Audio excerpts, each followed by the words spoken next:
Asante sana kwa kuendelea kufuatilia Kichafue TV, moja kati ya TV ambayo inakuletea story nyingi za kimichezo. Moja kwa moja tunagusa kunako Young Africans.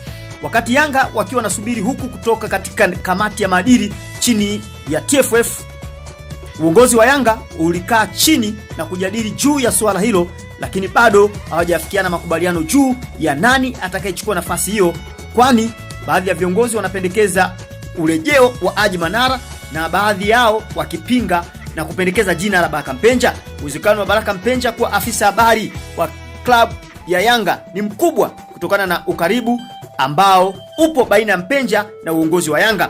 Tusubiri taarifa rasmi baada ya dabi siku itakayopangwa kama ni kweli, japo tunategemea maamuzi ya mwisho kutoka katika uongozi wa Young Africans. Hii ni Kichafue TV, ndio kutufuatilia.